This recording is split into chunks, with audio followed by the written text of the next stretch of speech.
Boa tarde, meu nome é João Guerreiro, sou professor do curso de bacharelado em Produção Cultural do IFRJ e estou aqui numa excepcionalidade.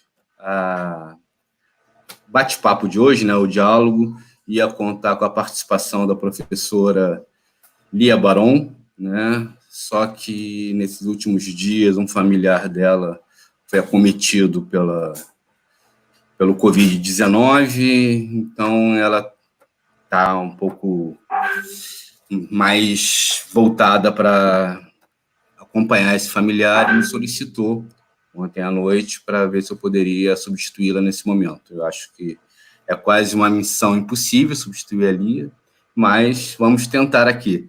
E é engraçado, porque muitos de vocês não sabem, mas eu sou professor e estou licenciado do FRJ, e a Lia é a minha substituta na FRJ, Então, e aí eu acabei agora, nesse momento, mudando de lugar, e estou substituindo a Lia aqui nesses diálogos, Para quem está chegando aqui pela primeira vez, os Diálogos de Cultura é um evento, uma discussão promovida pelo curso de bacharelado em Produção Cultural do IFRJ e pelo Centro Acadêmico Mário Lago, tendo o apoio da Coordenação de Extensão do campus de Nilópolis, a COEX, e o apoio também do NUCA, que é o nosso núcleo de audiovisual, onde a gente está passando pelo canal deles no YouTube esses eventos.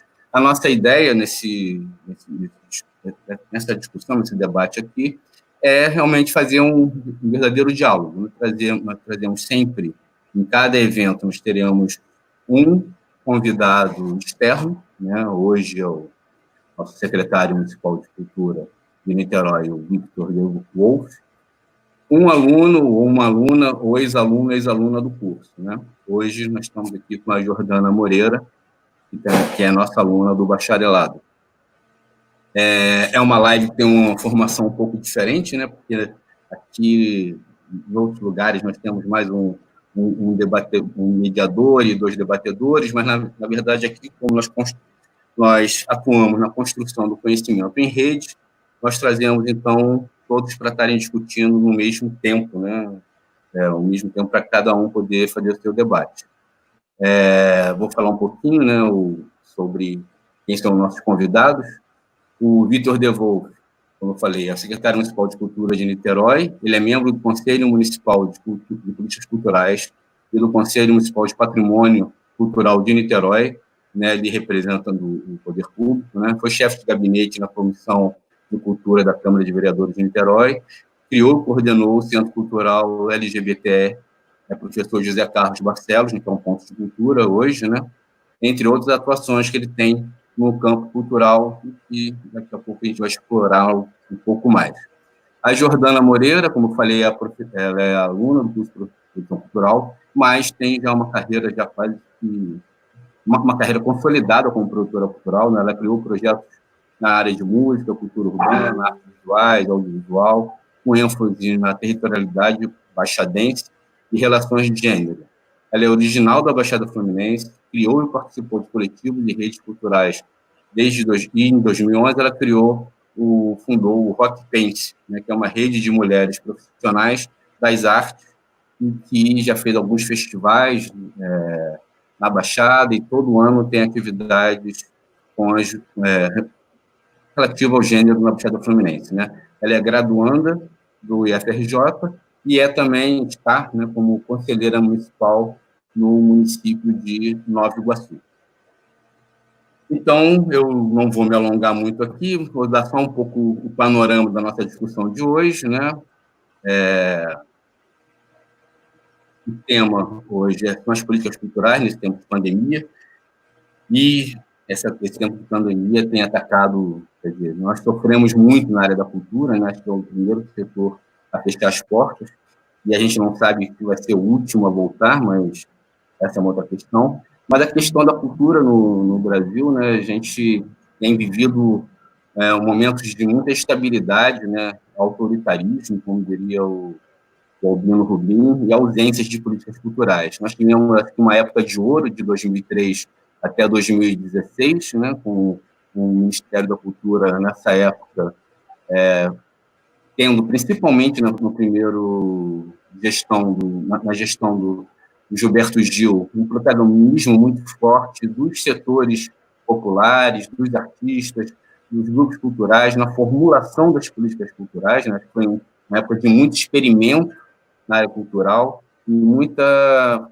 experimento na área de organização e implementação das políticas culturais, né? O Ministério acabou sendo um executor das políticas, né? O Conselho Nacional de Política Cultural foi muito ativo, as participações no território dos fazedores culturais foi muito ativo, grupos que nunca tiveram políticas culturais direcionadas a eles conseguiram que a sua visibilidade fosse reconhecida e tiveram políticas diretamente agregadas a eles, e com as suas contradições, ambiguidades, né? Nós tivemos aí no primeiro governo Dilma uma secretaria da Ana de Holanda e Marta Suplicy com algumas contradições, que não é o nosso debate aqui, mas chegamos em 2016. Né? Quando a gente chega em 2016, nós temos o golpe jurídico, né, parlamentar no Brasil, que institui, na época, o vice-presidente como presidente do país. E uma das primeiras medidas dele foi tentar acabar com o Ministério da Cultura e toda essa política que estava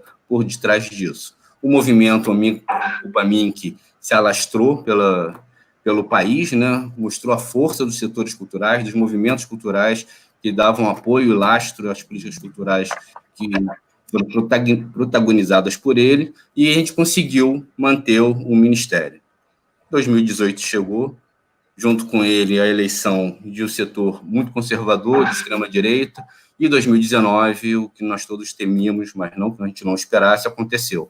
O Ministério foi extinto, se criou uma secretaria que foi colocada sem qualquer tipo de organograma, pensamento, colocou dentro de um ministério de cidadania, depois foi para um outro ministério do turismo, sem muita explicação, né? E uma guerra cultural se instaurou no país.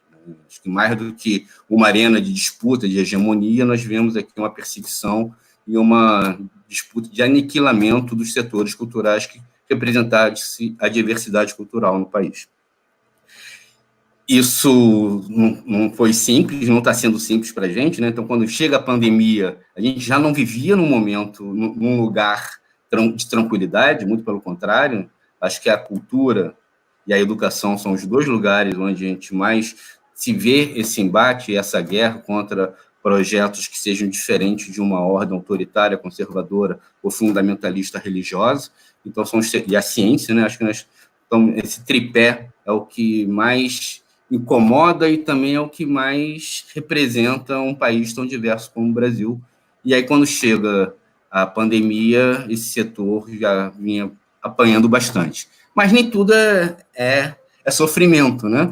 Nós tivemos, nesse período, uma articulação de vários grupos, de artistas, de fazedores culturais, que acabou se gerando, né, criando e oportunizando um projeto de lei que hoje se transformou lei, a Lei Aldir Blanc, que é uma lei emergencial à cultura, que, pelos cálculos de alguns analistas do Legislativo, pode implicar em 3,6 bilhões de reais colocados no setor cultural, a maior recurso da história do Brasil para a área da cultura de uma só vez, que pode amenizar um pouco o que vem passando principalmente os artistas independentes, os pontos de cultura, os centros culturais e toda uma gama de equipamentos também que se viram completamente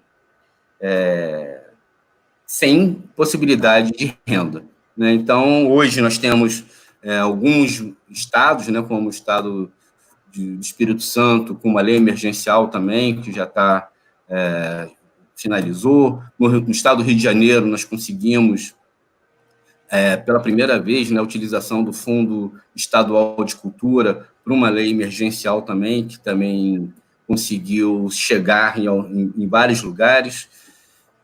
E temos também, acho que nessa exceção de 2019 e 2020, no estado do Rio de Janeiro, nós temos a Prefeitura de Niterói.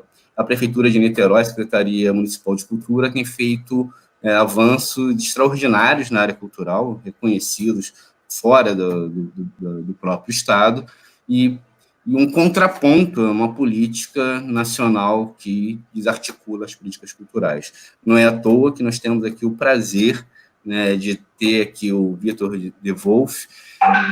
Niterói fez um relatório de ações culturais durante a pandemia, tem várias ações acontecendo. Eu queria, então,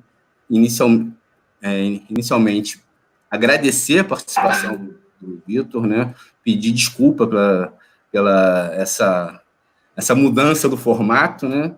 E, antes de passar para o Vitor, eu gostaria de pedir para todos os que estão ouvindo pela primeira vez, que estão passando pela primeira vez, que se inscrevam no canal do Nuca, né, que aparece aí no seu YouTube, que é para aumentar o nosso número de participantes. É importante para a gente, né? Acho que vai ser um bom legado que a gente vai deixar para os alunos e para a sociedade, que é a gravação desse nossos debates, nossos diálogos. Vitor, muito obrigado por participar. A palavra é sua. Vou estar por aqui, mas eu vou mutar aqui, tá bom? Boa tarde a todas, todos, quem está assistindo a gente. É um prazer estar aqui, né, falando com o pessoal da IPRJ hoje, né? Eu sou formado em produção cultural aqui na UF. Tive uma professora de vocês que eu vi que está online aqui, que foi minha veterana, me deu trote na faculdade, a Renata Silêncio, pessoa queridíssima. Vocês agora têm o prazer de ter a Lia Barão com vocês também. Ela era minha subsecretária aqui em Niterói, ela teve que sair para ser professora do IFRJ. Então, várias pessoas queridas, né, que a gente tem aí, né, nesses caminhos cruzados, né? A professora Ana Luísa também, que minha colega de trabalho, por um tempo também como professora da UF, eu vi a Juliana Carneiro comentando também, várias pessoas queridas que a gente se cruza aí nesse caminho da produção cultural. Eu estou como secretário de Cultura faz 10 meses. Antes eu trabalhava na Fundação de Arte Niterói, que aqui em Niterói tem dois organismos, né, da gestão da política cultural. Tem a Secretaria e a Fundação, são órgãos complementares, né? A Fundação é um braço mais executor, a Secretaria é um órgão mais pensador da política pública de cultura, se pudesse mais ou menos dividir essa ideia, né? Eu trabalhava no sistema de financiamento da cultura, e aí o prefeito me chamou faz 10 meses para trocar de função e virar secretário aqui. E aí que eu falei, minha Lia estava já na secretaria, né, a subsecretária ficou comigo até ela passar aí no concurso do IFRJ. A gente tem, primeiro que a gente estava desenvolvendo uma política muito interessante, eu acredito, né, na gestão da cultura, em partes fazendo um contraponto àquilo que o professor João falou antes, né, que é esse desmonte das políticas federais que estão acontecendo no Brasil ainda, não pararam de acontecer. A gente vinha no caminho, né? A gente brincava sempre que aquilo que o Bolsonaro vetava, a gente mandava para vir em Niterói. A gente montou exposição que foi censurada, a gente trouxe peça de teatro censurada, tudo que era censurado aqui pelo Brasil, pelo Estado, a gente convidava para vir. E agora a gente está com as coisas fechadas e não está podendo fazer isso. Mas é um momento que a gente precisou também aproveitar essa questão da pandemia para tentar elaborar uma política de emergência, né? Tem a federal, que foi colocada no início, a gente está tentando fazer aqui também um pouco do dever de casa, tentando fazer com que a cidade funcione apesar de fechada, apesar de ter que estar em casa, você pensar a cultura também como um vetor desse momento político que a gente está vivendo, porque ele é um momento de pandemia, mas ele não deixa de ser um momento político, né? Os conflitos políticos eles permaneceram instaurados no país. Então, quando a gente fez um primeiro relatório de um mês de pandemia, a partir do primeiro dia que a gente fechou o primeiro equipamento cultural, um mês depois a gente fez o primeiro relatório de atividades desenvolvidas, e foi muito interessante quando a gente fez isso. Primeiro que política pública sem dados é difícil fazer, né? Então é importante ter dado para poder fazer avaliação. É muito difícil, o Estado brasileiro não está acostumado a gerar dados na cultura, né? A Secretaria de Cultura não tem instrumentos, muitas vezes, de dados. Você fica tendo que pegar um dado da Firjão, um dado do IBGE, um dado de outros locais. As secretarias municipais não são dotadas muitas vezes de equipamentos de dados próprios, né? A gente aqui em Niterói carece muito de dados também. Embora a gente tenha a Universidade Federal Fluminense que nos ajuda bastante, né, com pesquisas na área, a gente não tem um setor interno de dados, de levantamento de dados, de sistematização de dados. Então, a gente está tentando também aproveitar esse momento para conseguir consolidar um sistema de indicadores culturais aqui na cidade, que está na lei, mas que ainda não tem ele de forma sistematizada. Então, pensar que quando a gente começou essa pandemia na cidade de Niterói, né, o prefeito me ligou, essas novas formas de comunicação que a gente está lidando, fazendo live aqui. Eu estava fora do país, eu estava no Festival de Cinema da Colômbia, fazendo um convênio internacional com o festival de lá, porque a gente tem um programa de literatura audiovisual, um dos programas, um dos carros-chefes da secretaria aqui. E aí o prefeito me liga já considerando essa questão dos fechamentos das unidades, né? É uma das decisões mais difíceis de se tomar, né? Eu acho que como gestor, você fechar um equipamento cultural é muito difícil, e você fechar algumas situações, por exemplo, as feiras de artesanato, e você sabe que o sustento daquelas pessoas, a sobrevivência das pessoas, muitas vezes o artesanato é tratado como um hobby, né? Ah, a pessoa faz ali porque está em casa, é porque está idosa, está aposentada, ou porque tá ali como passagem, né? E não é verdade, aquilo ali, de fato, a gente tem que entender a arte como sustento das pessoas, né? A arte também é uma forma das pessoas sobreviverem, é a forma do trabalho das pessoas. Então, você dizer que não vai ter mais feira de artesanato na cidade, por exemplo, em Niterói tem o Campo de São Bento, que é a feira mais antiga da cidade. Você fechar a feira do Campo de São Bento significa que você tem mais de 200 famílias que não vão ter sua fonte de renda garantida. Então, não é fácil você tomar essa decisão, porque você está... primeiro você fecha, e depois você tem que pensar como é que você vai dar o sustento às pessoas, porque se você não fecha, você põe aquelas pessoas em risco, né? Então, é uma decisão difícil que a cidade tem que tomar, de fechar todos os equipamentos. Assim que o prefeito me ligou, a gente começou fechando um a um, né? Então, na sexta-feira, a gente fecha os teatros e as casas de show. Na segunda-feira, a gente fecha os museus e centros culturais e as feiras de artesanato no mesmo fim de semana. Foi um processo de fechamento gradual, mas acabou. A gente achava que ia ser gradual, mas acabou do primeiro para o segundo fechamento. Foram 2 dias de diferença. E a cidade de Niterói tem tratado a história dos fechamentos, né? Quem tem acompanhado aí o noticiário tem visto que Niterói fechou tudo antes dos outros municípios do estado do Rio de Janeiro. E também que nos ajuda a estar num momento talvez um pouco melhor comparativamente com o restante do país. Mas você imagina, então, que quando a gente fecha os equipamentos, a gente tem hoje na cidade 39 equipamentos públicos e privados fechados por causa da pandemia, né? Óbvio que você, por exemplo, cinemas, né? Não estou dizendo salas de cinema, estou dizendo complexo de cinema, coisas desse tipo, né? Então são 39 complexos culturais, né? Ou equipamentos culturais isolados fechados, e a gente passou a entender inicialmente que precisava, se estava com tudo fechado, a gente precisaria criar soluções, né, do ponto de vista de impacto econômico, financeiro para as pessoas, isso, né, os artesãos, por exemplo, como eles iriam sobreviver nesse período, o teatro, o cinema, toda essa cadeia produtiva que tem na cidade, como elas iriam sobreviver nesse período. E a gente foi criando algumas ações e a prefeitura como um todo foi tomando algumas atitudes. Então, para vocês entenderem um pouquinho como que a prefeitura encarou a situação. O prefeito montou 2 grupos de trabalho, um grupo econômico e um grupo social, que eles teriam que estar sempre coadunados, sempre deveriam estar junto na ação. Então, não se diferenciou o que era do ponto de vista econômico do que era do ponto de vista de saúde. Né? Isso foi tratado de forma conjunta. Né? Embora tivessem setores para tratar uma legislação econômica, uma legislação da área da saúde, da área social, ainda assim era um comitê único que juntava as 2 questões, traziam-se as 2 ideias para debater de uma forma conjunta. E assim também foi na cultura. Então, a gente, nesse primeiro relatório, ele está desatualizado, porque ele foi de um mês atrás, né? E não conseguiu, e a gente, é tão interessante, sim, a gente tentou atualizar ele no segundo mês, para ter ele todo mês atualizado. Só que a gente tem continuado a fazer tantas coisas, numa velocidade tão doida, que a gente não consegue atualizar o dado de forma real. Então, a gente está esperando passar mais um pouquinho de tempo para a gente conseguir ter um dado mais consolidado. Mas se pegar esses dados do primeiro mês, eu acho que eles já são bem interessantes e simbólicos para o debate aqui, acrescentam bastante coisa para o nosso debate.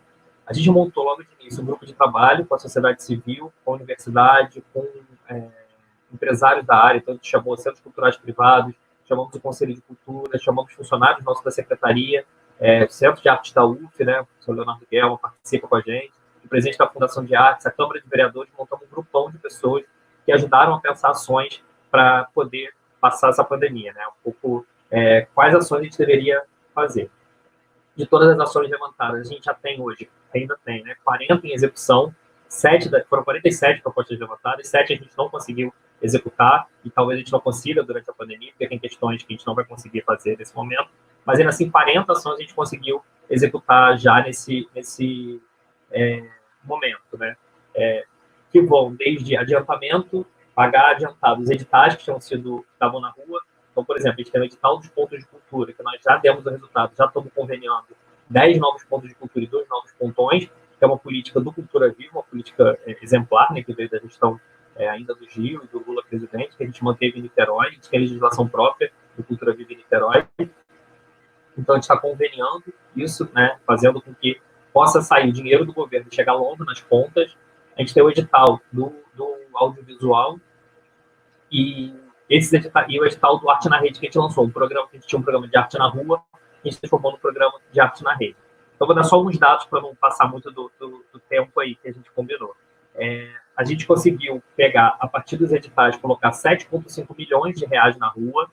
Então, a gente conseguiu destinar através de editais. E é óbvio que eu estou falando de política digital, estou falando de política de meritocracia, política de estimular ao fomento à arte, à execução de um objeto artístico. Não é para você pagar a sua conta, não é para você manter um equipamento cultural aberto, né? São diferentes, a gente tem que entender também as origens diferentes, mas são 7,4 milhões pagos em editais para artistas da cidade de Niterói. O do audiovisual é para o estado do Rio de Janeiro inteiro, mas tem que ter link com a cidade de Niterói. Ou tem que estar filmado em Niterói, ou tem que ter contratação, e tem umas regras para ele. E a gente pegou outras ações que a prefeitura fez. Então, a gente fez aqui a ajuda de R$ 1.500 a todos os artesãos que estavam em feira de artesanato. Hoje já são 392 artesãos beneficiados, tem mais uma lista de 118 que vai sair em breve. Então, a gente vai ter tá nesse cálculo financeiro que a gente está colocando aqui, apenas 392 artesãos beneficiados.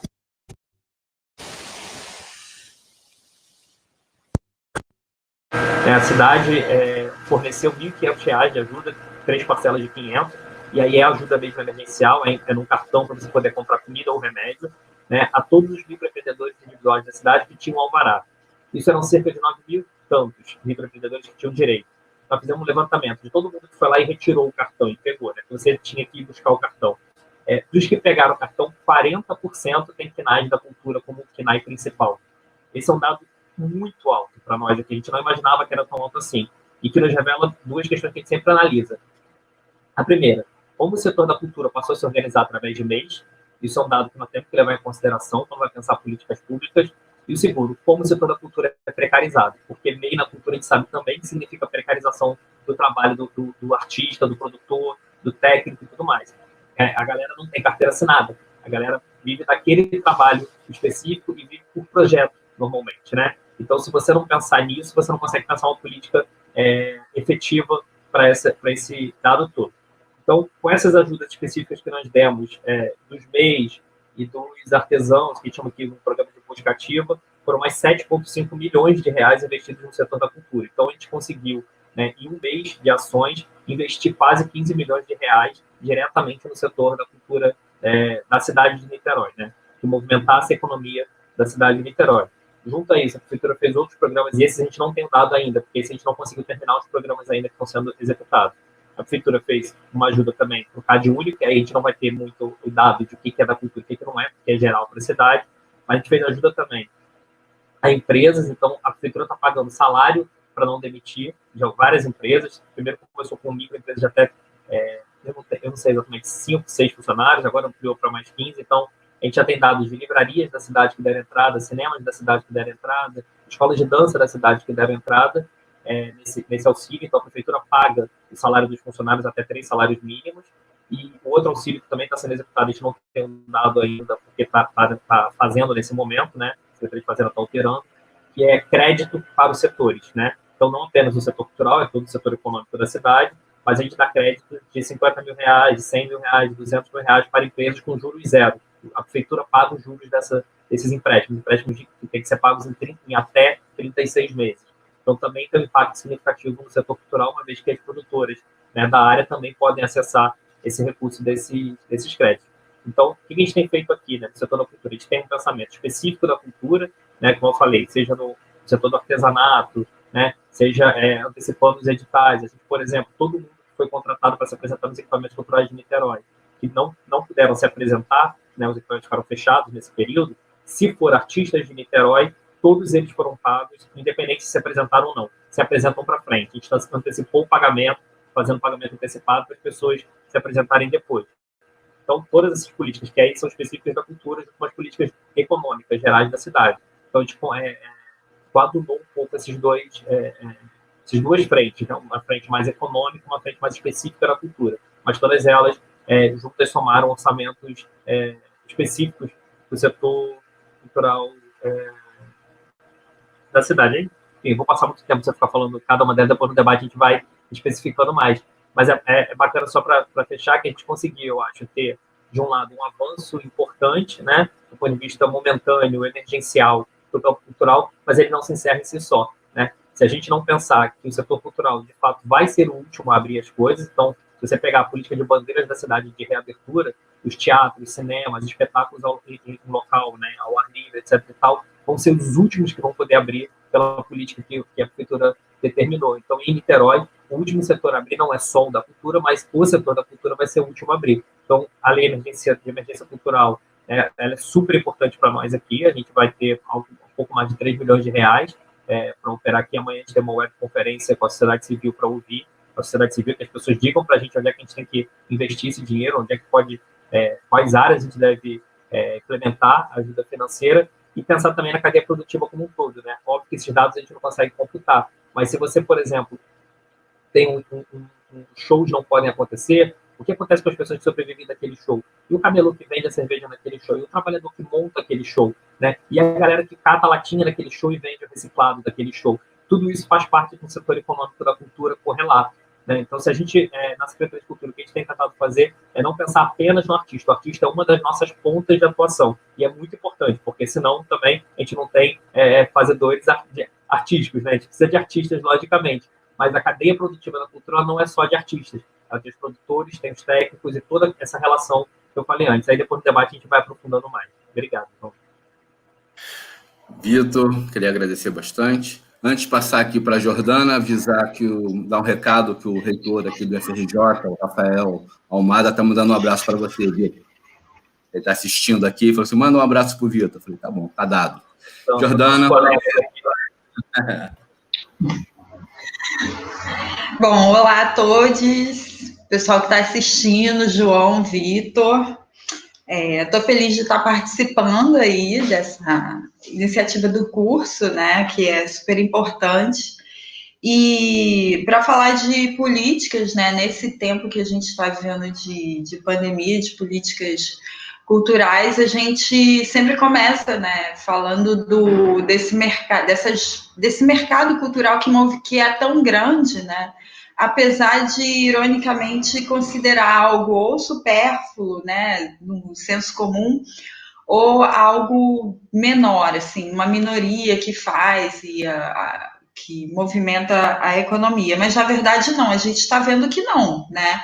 É uma parcela significativa, dado os prejuízos na indústria cultural que a gente está contando, né, com a pandemia. E aí a gente pensa, como o Vitor falou, que não é só o artista, né, é o produtor, é o técnico, e também toda uma cadeia, porque de produção, porque quando você faz um grande show, um festival, ou mesmo a indústria cinematográfica, isso move setores de logística, infraestrutura, né, comunicação, enfim, tributos, impostos que esse setor cultural paga.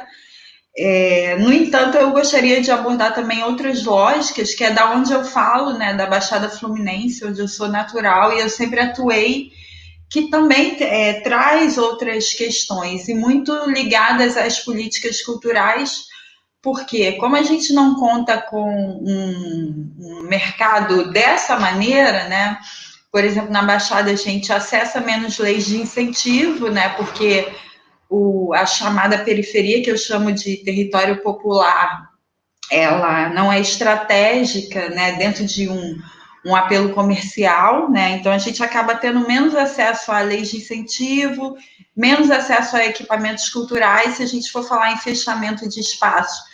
Na Baixada Fluminense, e aí eu falando da Baixada, eu acho que eu estou falando a maioria das periferias do Brasil. A gente vai falar de muito poucos espaços públicos fechados, né?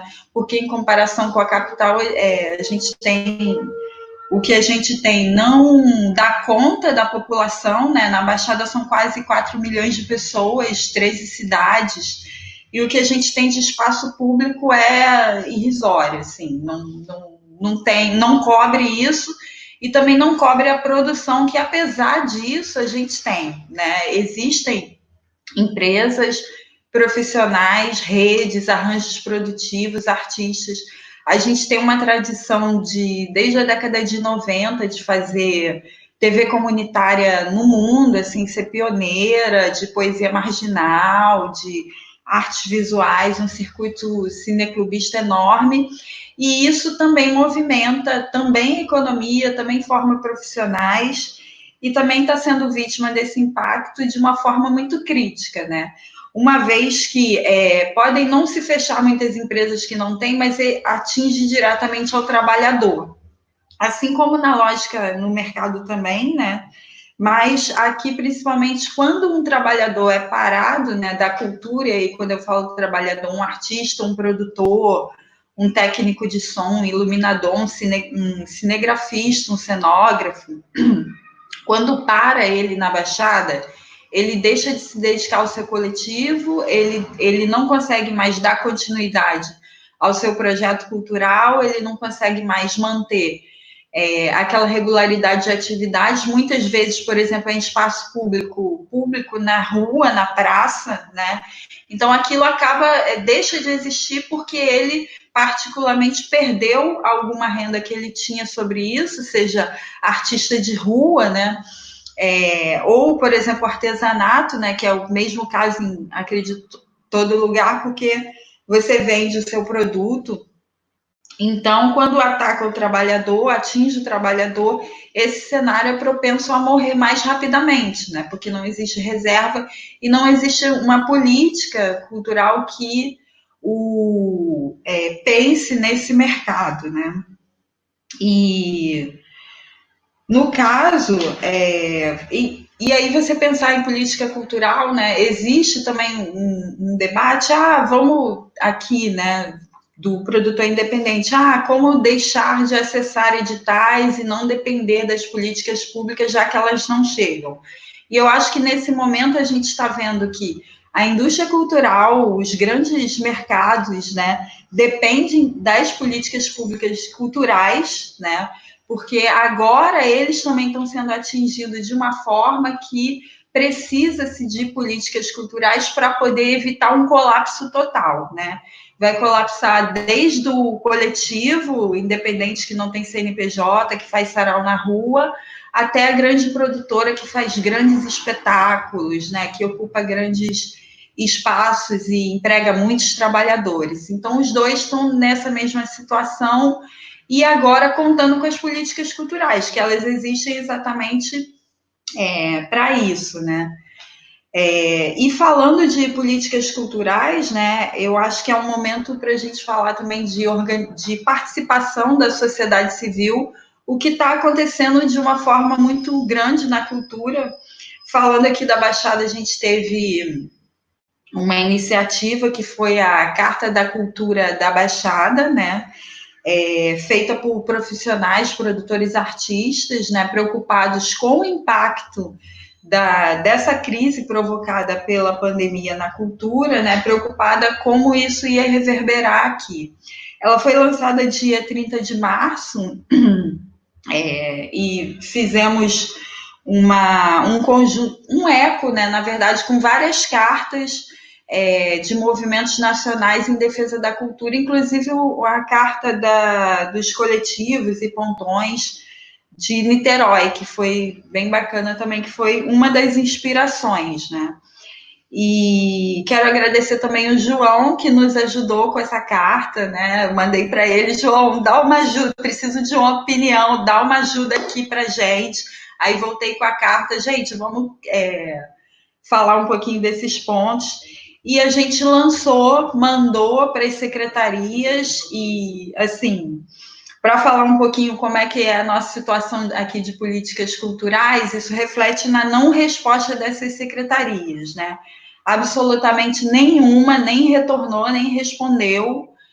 Só uma de forma informal falou que a gente tinha que ver com o Estado, assim, você tem que ver com o Estado, né? Como se não fosse função dos órgãos públicos, né, fazer políticas públicas, culturais, né, que é o que, na verdade, agora o que a gente pode contar, desde o coletivo até a empresa super grande, né, isso que ela tem que contar com crédito, com linhas de recuperação, e o coletivo de outra forma, os artistas, né, populares de uma outra forma. E daí veio a proposta, nesse eco, né, de movimentos, de participação, veio a lei de emergência, e a Lei Aldir Blanc, né, que foi aprovada no Senado e no Congresso, e nos trouxe essa questão da importância dessa participação, pensando agora, eu falando como conselheira também, em se pensar a importância da participação dos conselhos, né? E a importância de se pensar nas cidades que ainda não tem conselho, ainda não tem o chamado CPF da cultura, né? Que é o Fundo de Cultura, onde se recebe o recurso, o Plano Municipal de Cultura, ou estadual, e os conselhos municipais de cultura.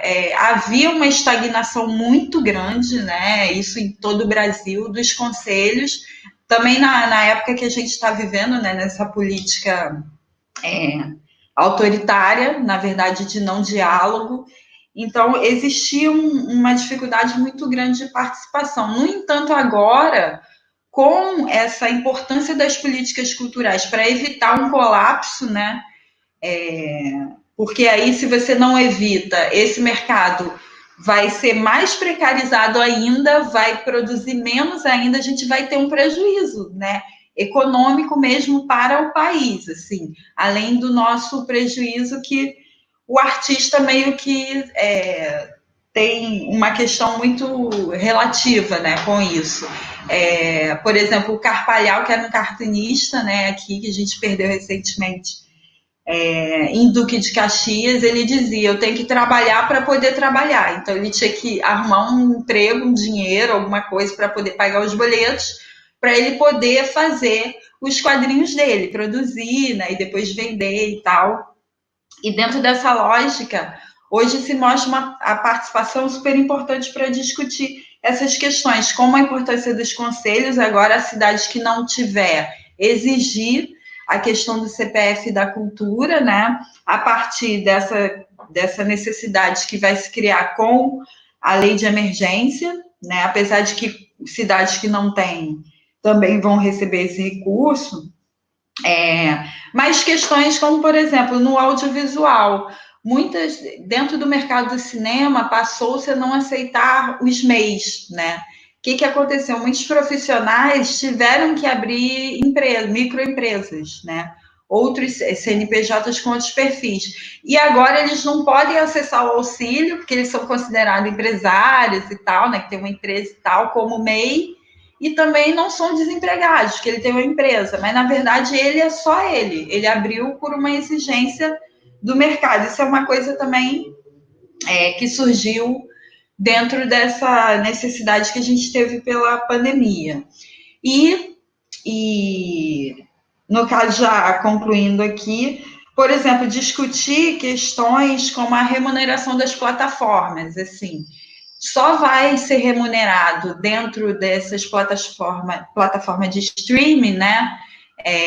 No Spotify, enfim, dessas todas, no YouTube, no Instagram, quem tem uma grande quantidade de views, né? Mas esse não é o caso da grande maioria dos artistas, assim, só tem uma Ivete Sangalo, sabe? Só tem enfim, dupla sertaneja e tal, não existe, não há uma distribuição. Então, eu acho que isso também é uma coisa a ser discutida. E, por último, trazendo aqui na Baixada, né, a gente tem duas dificuldades aí, né, de aplicação dessas políticas culturais que a gente vai ter que enfrentar a partir de agora, que é a seguinte.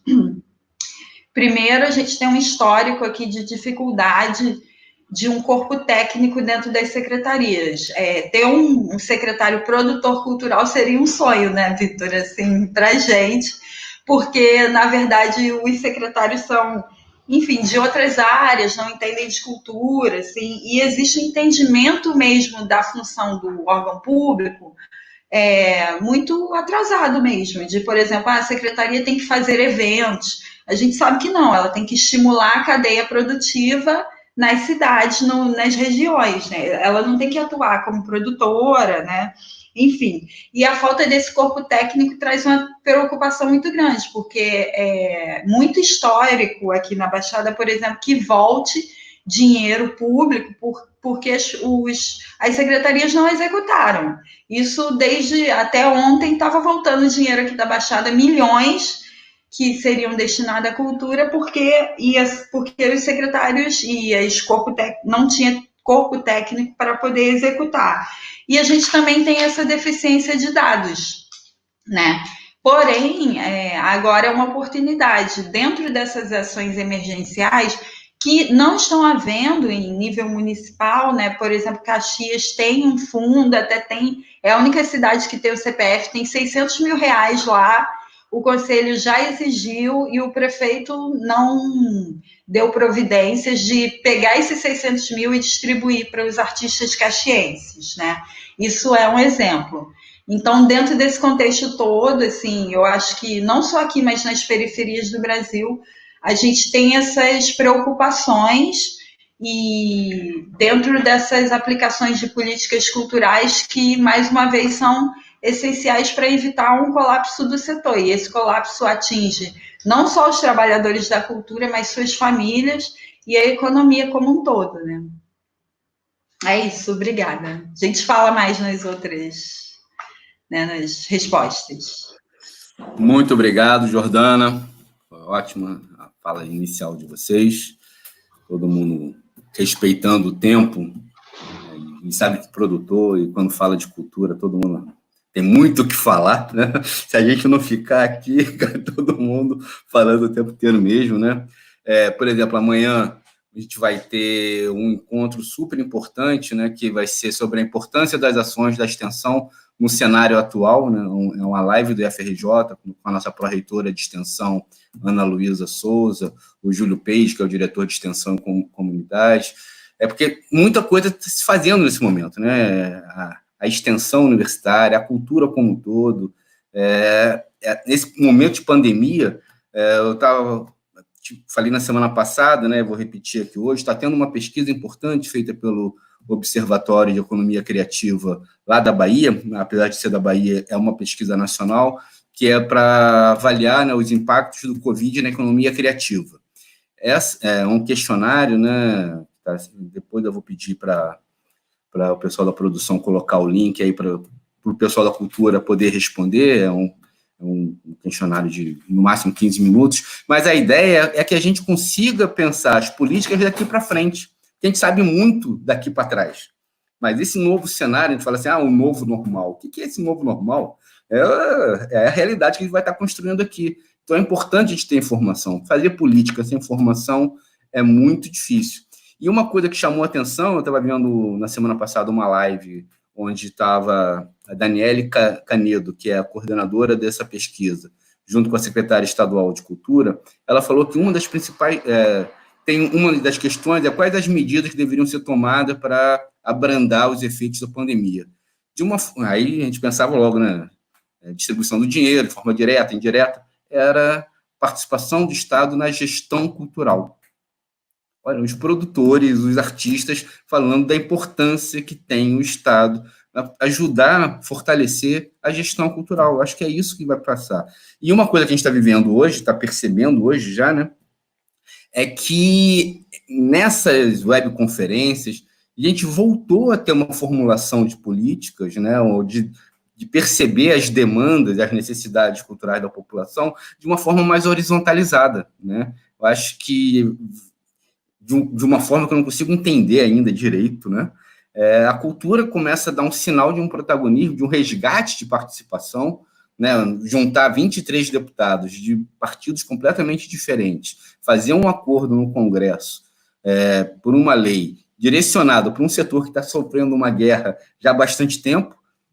Lógico, né? Tem a destreza, né, de como foi construída o projeto de lei, encabeçado pela Benedita, a relatoria da Jandira Fegali, que foi fenomenal, o Jacques Wagner também fazendo a escuta toda lá no Senado, mas você juntou partidos muito diferentes, né? E a gente que está em casa, a gente que está em isolamento, que pode viver esse isolamento, né? Que a gente sabe que nem todo mundo está podendo fazer isso, a gente percebe a importância que muita gente, que não a gente, né? Mas pessoas que passavam despercebidas, consegue perceber a importância da cultura na sua vida, na sua centralidade, né? E não como instrumento de política, como está aparecendo nesse momento por esse governo federal, mas com a centralidade da cultura não é simplesmente um discurso, né? Na verdade, é como isso vem mediando as nossas relações. E eu vou passar aqui, então, para umas questões colocadas. Vamos pegar aqui.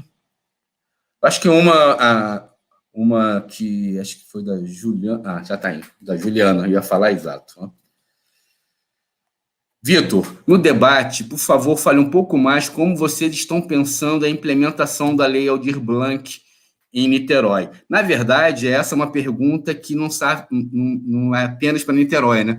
A grande interrogação depois do famoso 3 bilhões e 600 é como é que isso vai chegar no bolso, né, de quem está precisando. E é lógico que vão ter instâncias diferentes mediando isso, mas acho que essa é uma questão importante para a gente, até para a Jordana e o pessoal do conselho, onde ela participa, e também da rede, poder pressionar os seus secretários nos seus municípios da Baixada. Isso vai ser fundamental. Eles não vão precisar falar, procura a secretária estadual, nem o governo federal, porque o recurso vai estar lá. Então, Vitor, com você. É um desafio. Né?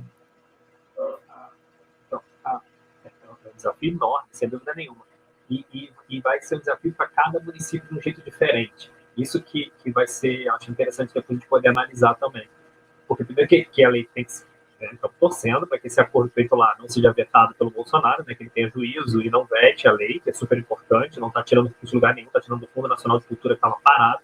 Então não é um dinheiro novo inventado, é apenas dar uso a um dinheiro que estava parado. E também na lei diz que ele vai ser repassado automaticamente. Então não é o município que tem que pedir, tem que ter uma secretaria, você tem que pressionar o secretário para pedir, não. Vai vir para o município e para os estados. 50% para o estado, 50% para os municípios, a partir de uma formulação lá que tem na legislação e que a Confederação Nacional dos Municípios fez um cálculo, né? Tem discordância do cálculo, mas é uma discordância de 1.000 para mais, 1.000 para menos, é uma discordância percentual muito pequena. Né? O cálculo está mais ou menos ali pensado. No estado do Rio de Janeiro, a gente tem tentado fazer uma articulação com os secretários de cultura ou gestores de cultura dos municípios. Então, a gente tem um fórum de secretários e dirigentes de cultura do estado do Rio de Janeiro. A gente já fez 2 reuniões semana passada, tinha mais uma hoje, mas a gente acabou adiando, né, para quarta-feira. Que a ideia é que a gente consiga um município auxiliar o outro. O problema básico de todo mundo é cadastro, né? Se você diz que tem que ter cadastro e as pessoas não fizeram cadastro, como sair desse imbróglio? Então, existem várias formulações jurídicas que procuradorias estão dando. No momento que eu vi que tinha essa pergunta aqui, que a Juliana tinha feito, eu catei aqui meu e-mail para olhar, porque a Procuradoria de Niterói, inclusive, me deu uma resposta hoje já sobre isso também, para ver se já tinha alguma coisa para acrescentar aqui, que é, você pode utilizar via fundo, você pode utilizar sem ser via fundo, você pode utilizar com cadastro de um tipo ou cadastro de outro tipo. Então, os municípios vão ter que se atualizar. Então, o que a gente está fazendo aqui? O secretário de Cultura do Estado do Rio de Janeiro tem conversado, alguns da parte do fórum, que participam do fórum, para tentar criar estruturas de cadastro ou formulações, compartilhar conhecimentos de procuradorias para que possa facilitar. Assim que chegar o dinheiro, tem 60 dias para implementar. Então, é rápido, não pode ficar demorando a implementar o dinheiro. Se você não usar o dinheiro, você tem que devolver para o Fundo Estadual de Cultura, não devolve para o governo federal. Tem que abrir mão, entre aspas, né, que não fizer uso. Tem que devolver para o Estado, não volta para o governo federal. Isso é interessante da lei também. E o que a gente vai fazer aqui? Né? Você pode usar em três diferentes formas. Né? Ajuda direto para o trabalhador da cultura, ajuda para coletivos, pequenas empresas, né? e centros culturais, enfim, pontos de cultura por aí, e editais, criação de editais. O edital é o único que obrigatoriamente tem que ser feito, 20% da verba tem que ser para isso, os outros você pode optar como fazer, mas tem uma verba mínima e máxima. A nossa ideia é amanhã, a gente já tem aqui, né, eu pedi aqui o dado também, 115 pessoas da cidade de Niterói que se inscreveram para participar amanhã, para dar ideias e sugestões para a secretaria. Eu acho isso maravilhoso da cidade, se você chama as pessoas para debater, 115 pessoas dizem que querem dar ideia para você, isso é ótimo, você poder fazer uma gestão que seja compartilhada desse jeito com as pessoas. Então amanhã a gente vai estar, às 6 da tarde, numa webconferência aqui, com essas pessoas que pediram para dar ideia, ouvindo o que a população tem a dizer para a gente, e o segundo passo é na semana que vem, sem ser na próxima, né? Na segunda ou na terça que vem, a gente vai estar chamando a reunião do Conselho Municipal de Políticas Culturais para que o Conselho delibere como vai ser usada a verba. A gente tem tentado fazer aqui uma gestão que seja forma mais democrática e participativa possível.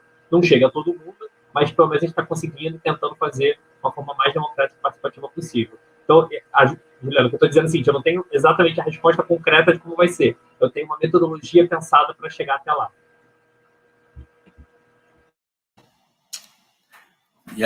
Viu, né, Jordana? Anotou direitinho? Eu vou começar o curso também, né? Começa hoje, né? Na verdade, para a gente poder ir acompanhando como que vai ser a implementação, né? Eu vou fazer justamente porque a gente quando eu falo, são esses grupos de WhatsApp, né? De artistas e profissionais da Baixada, que é uma grande preocupação, assim, do dinheiro chegar aqui e ele voltar, porque tem esse teto de volta, né? E isso é uma história que a gente cansou de ver aqui. E eu acredito que todo mundo, na verdade, eu sou conselheira, mas se eu não fosse, eu também estaria fazendo a mesma coisa. Eu acho que todo mundo que é do setor tem que acompanhar como vai ser a implementação, justamente para colaborar e cobrar também, né? Mas para colaborar, porque é um trabalho excepcional, assim, que vai ser feito, né? Lembra muito, né, quando o governo federal começa a repassar as políticas para o Estado e município e colocar a centralidade no conselhos municipais e estaduais de políticas culturais, né? Porque é isso, né? Você volta para o território vai ter que se articular e se mexer, né? Senão o dinheiro vai para o Estado, né? É uma forma de você também voltar para esse grupo, né? Que esse grupo volte a acreditar na política, né? No fazer político, porque isso vai significar a utilização ou não desse recurso, né? Não tem jeito, né? Vamos lá.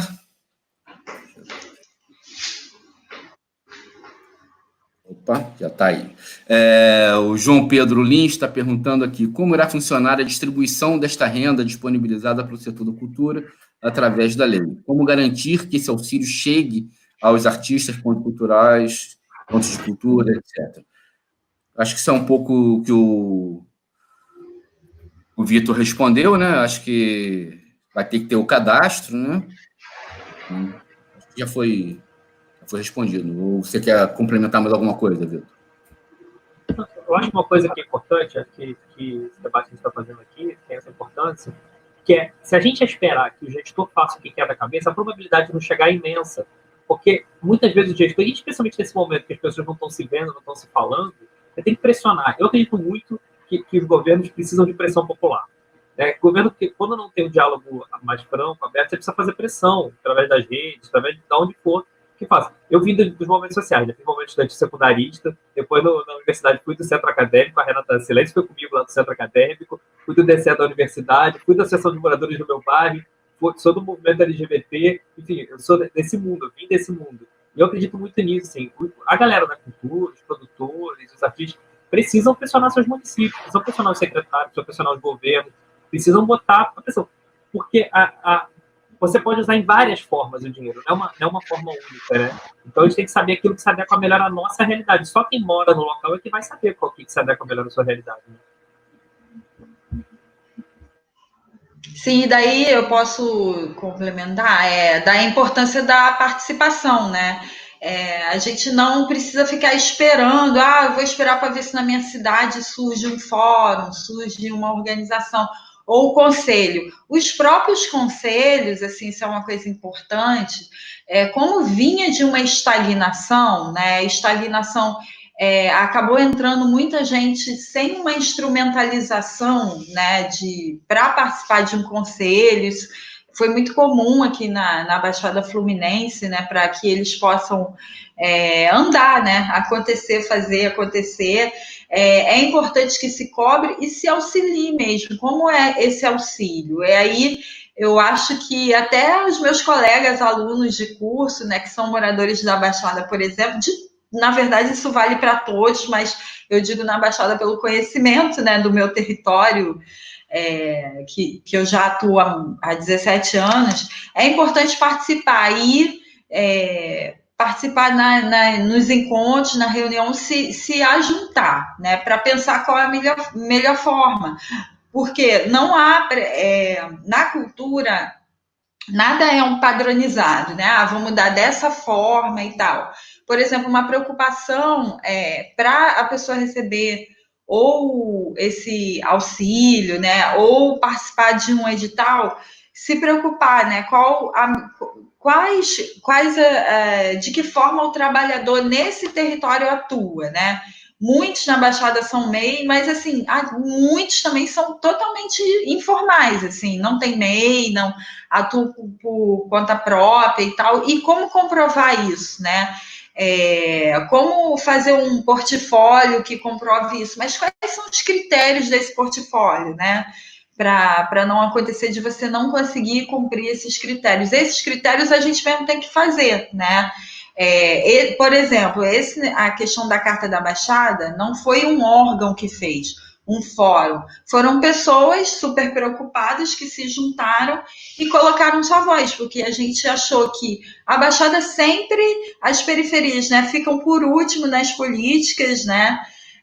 Públicas e são as últimas a chegar, na verdade, e as primeiras a ser cortadas, assim, como a gente vem de um desmonte, a gente vem nesse cenário, então o Conselho pode ter muita dificuldade de atuar, então ele precisa de ajuda, ou seja, da participação da sociedade civil, e assim, não existe, por exemplo, dados, né, para a gente saber o perfil desse trabalhador, o perfil desse arranjo produtivo, porque aqui acontece que, por exemplo, um coletivo que faz inúmeros projetos, não tem o CNPJ, mas movimentou muita renda, assim, gera renda para muita pessoa, sabe? Movimentou a economia local e tal, e não tem isso comprovado, não tem renda. Então, de que forma a gente pode comprovar o impacto daquele arranjo, daquele projeto, daquela iniciativa, daquele empreendimento no território, né? Isso é uma coisa que a gente vai ter que construir. E aí os conselhos são muito importantes, mas é importante que a gente não deixe só na responsabilidade dos conselhos, né? A gente tome esse protagonismo para nós, até porque é do nosso interesse, senão a realidade é essa, o dinheiro vai voltar e o impacto vai atingir o cenário de forma que a gente talvez não se recupere de uma forma razoável, né? Não volte, assim. É claro que tudo vai ser diferente, claro, a gente tem que pensar como vai ser. Então eu vejo também como uma oportunidade da gente rediscutir muitas questões, né? E da gente formar, se organizar mesmo, formar fóruns, formar frentes organizadas, né? Populares, em que o profissional da cultura se participe de forma direta. Isso que eu acho que vai garantir essa distribuição.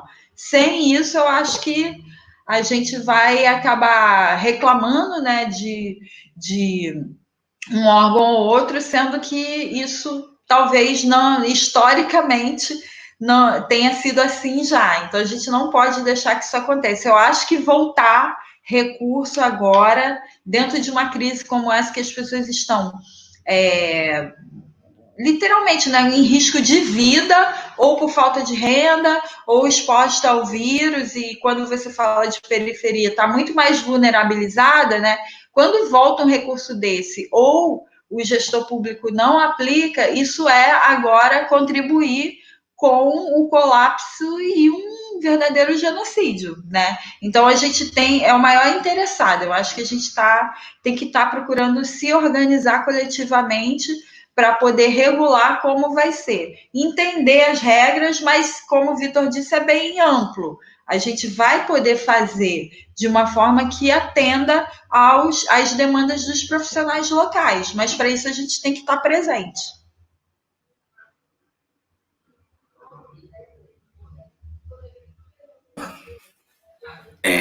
Tem que participar, tem que participar. Dinheiro voltar agora, acho que configura quase um genocídio, né, gente? É impossível um município devolver recursos. Eu acho que, e aí tem uma questão que é interessante, esse curso que o Célio Turino está encabeçando, mas que não é só ele, né, sobre como vai se aplicar a lei emergencial. A demanda foi altíssima, tinham 2.500 inscritos para 160 vagas, Então, eles resolveram fazer o curso no YouTube. Então, está aberto no YouTube, né? Vou pedir para o pessoal da produção, a Jasmine, colocar aqui no chat o endereço. A primeira aula começa hoje, são 2 semanas. Acho que é fundamental a gente passar essa informação para todo mundo, porque, na verdade, é interesse para o máximo número de pessoas se instrumentalizar, saber quais são os seus direitos e como pressionar a sua Câmara de Vereadores, sua secretaria nas redes, né, que é isso que nós temos agora. Tá? Eu acho que isso é fundamental para a gente poder participar ativamente desse momento que a gente não pode devolver recurso, né, gente? A gente tem uma demanda que fala assim, não, o dinheiro é muito pouco pulverizado, mas se não chegar onde tem que chegar, não vai adiantar absolutamente nada. Deixa eu ver aqui se tem mais alguma questão. Jasmine. Vou procurar aqui, peraí.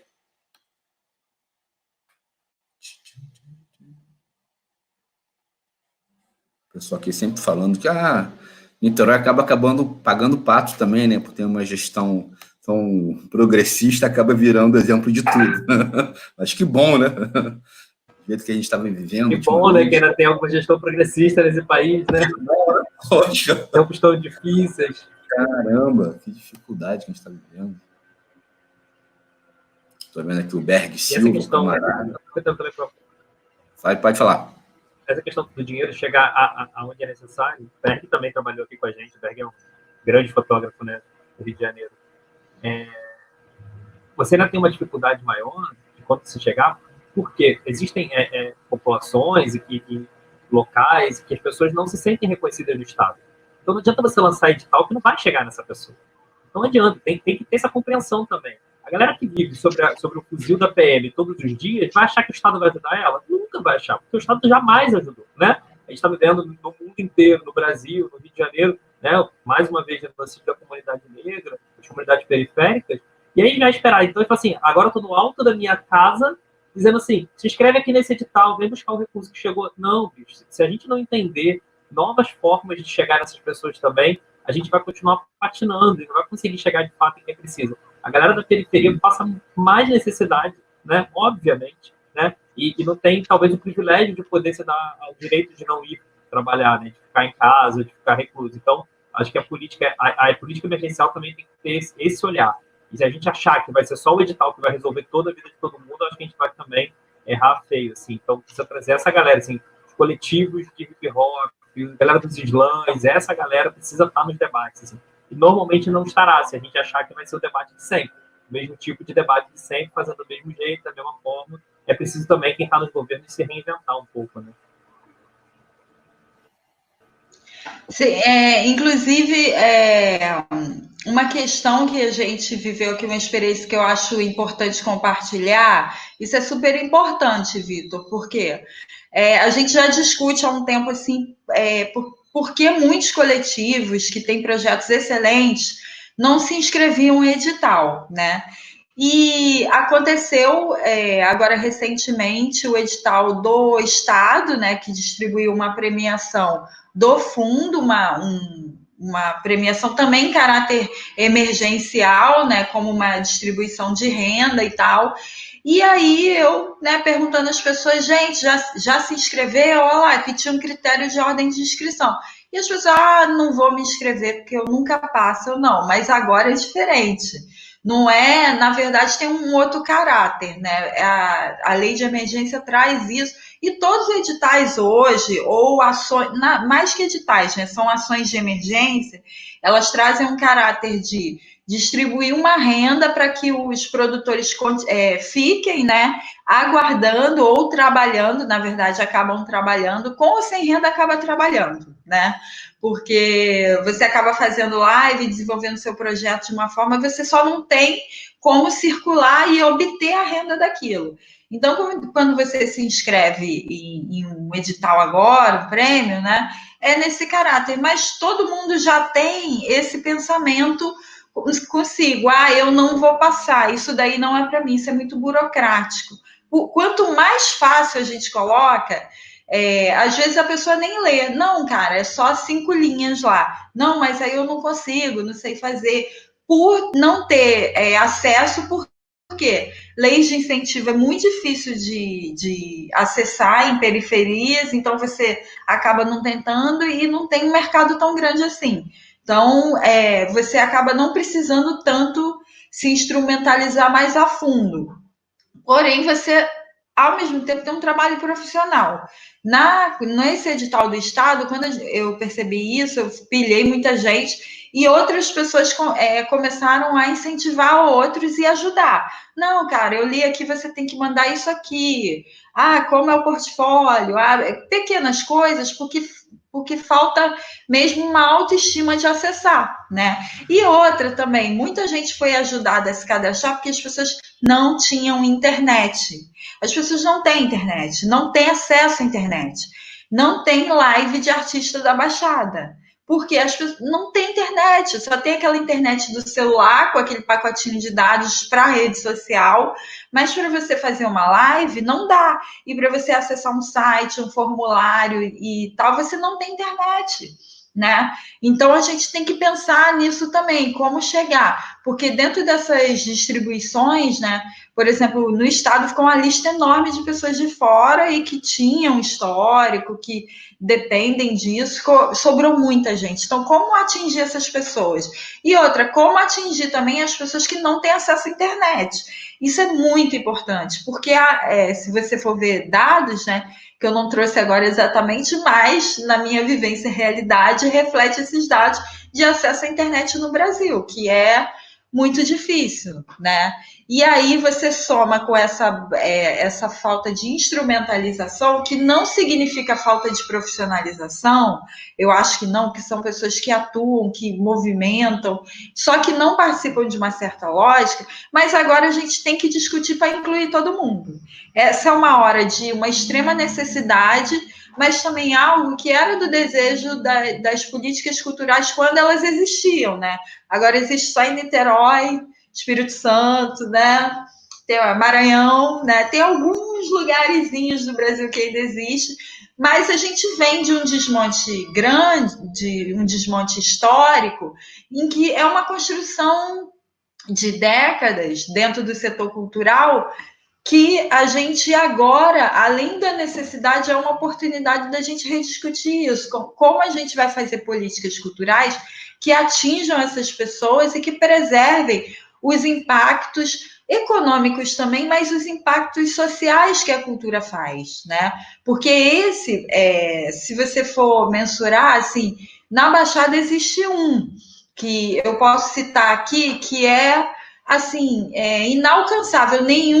Nenhuma prefeitura, ninguém conseguiu alcançar isso na Baixada, que a cultura alcançou, que foi. A gente vem de um estigma de miséria e violência, né, construído historicamente.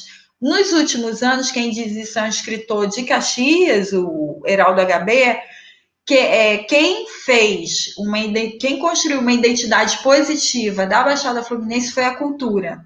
A cultura que constrói essa narrativa de memória, de patrimônio que a gente tem aqui, de inovação, sabe? De inovação cultural, né? A gente tem essa história aqui. Então, eu acho que a gente está em busca de preservar esse cenário, mas também discutir a partir de agora, através dessa lei e através da participação dos artistas e produtores. Que história a gente quer contar daqui para frente? E apesar de que o cenário nacional é tão desanimador, né? E a gente é tão vulnerável, tem tanto ataque todo dia. No entanto, a gente vê que há pessoas, há políticas, há movimentos, há gestores fazendo isso em cantos e resistindo. O que a gente tem que fazer é se ajuntar para poder tornar isso mais denso e trazer essas pessoas que ainda não estão nessa frente de luta. E eu estava vendo uma fala da secretária estadual na semana passada, onde ela falava sobre os dados que, na verdade, esse edital trouxe, né? existe um mapeamento, então, de vários grupos que participaram do edital. Eu não sei se isso ficou disponibilizado para os secretários municipais, mas eu acho que já tem um lugar de saída, né, de como esse dinheiro pode chegar na ponta, né? Ela falava em torno de 20 mil mês e 21 microempresas na área de cultura. Ou seja, nós temos dados pulverizados no Estado, que é lógico, é simplesmente um ponto de partida, não um ponto de chegada, mas que são informações que foram ricas, que se conseguiu agora, durante a pandemia. Apesar desse número que a gente sabe, né, que não, de acesso à internet, que eu estava falando sobre isso na semana passada, né, 70 milhões de brasileiros não têm acesso à internet. E quando a gente fala nas periferias, a gente sabe que se 70 milhões não tem, né, é porque são moradores da periferia, não são as pessoas do Leblon ou do Grajaú com esses direitos que têm, né? Então, como chegar neles é um desafio, né? Eu estava vendo aqui, tem uma fala da professora Ana Luísa Lima, né, que ela fala assim, seria o caso de estabelecermos parcerias com empresas de telecom? Será que isso seria uma possibilidade no meio da pandemia? Não sei, acho que a gente pode pensar nessa possibilidade. Não sei se tem alguma experiência já feita no território, né, com a possibilidade de criar alguns pontos, né? Porque uma coisa que uma analogia, né? Eu participei durante bastante tempo num projeto lá no Morro da Providência, na Casa Amarela, e o Maurício Hora, que é um fotógrafo social, ele resolveu, no meio da pandemia, colocar pontos para lavar a mão, porque não tem água na favela. Uma favela que entra água um dia sim, um dia não, ele catou dinheiro para botar caixa d'água e botar bicas de água e produzir sabão. Ou seja, a sociedade acabou se organizando e criando a possibilidade de fazer pontos, né? Será que não teríamos como conseguir pontos também, né? Pontos especiais? Tem essa coisa da circulação, mas tem a coisa do isolamento e distanciamento seguro, né? Também tem isso. Eu acho que a gente poderia avançar para alguns lugares, alguns pontos de acesso à internet onde a gente pudesse chegar. Mas como fazer essa informação chegar nas pessoas, acho que é o grande desafio que nós temos. Eu acho que a Ana Luísa está falando aqui sobre os dados estaduais não poderiam ser complementados do lado do município. Se tem esse mapeamento municipal. E aí acho que a gente pode, pelo CEP, você consegue diferenciar os municípios. Né? Uma coisa que a gente estava falando sobre essa pesquisa do Covid, que era isso, pegar uma base de dados territorializada, e aí, a partir daí, fazer essa avaliação. Eu acho que a gente podia ver também se a gente consegue fazer uma territorialização dos dados que a gente tem na mão para poder chega isso lá na ponta. Deixa eu comentar a primeira parte aí da Ana Luísa. Minha querida professora e colega de trabalho depois também. Gosto muito da Ana Luísa. Tive sorte de ter esse timaço aí com vocês. Agora é a nossa pró-reitora de extensão. Ela tá poderosa aí. Vocês têm um reitor maravilhoso também, né? Aí então, é um time bom que tem nesse instituto. Mas existe uma coisa que, em algum momento, a gente sabe que não vai ser no governo atual que isso vai acontecer, mas é preciso você pensar um programa de desenvolvimento nacional desse país, que a gente não fique atrelado a essas companhias internacionais de comunicação. Né? O nosso conhecimento precisa ser um conhecimento nacional, a gente precisa ter isso no nosso país, as nossas universidades são maravilhosas, né? Nosso nível científico, técnico é maravilhoso para a gente desperdiçar. Eu atualmente estou cursando mestrado na Federal Fluminense, aqui na UF, Cultura e Territorialidade, e começou online, assim, eu tenho conversado isso com os colegas de turma.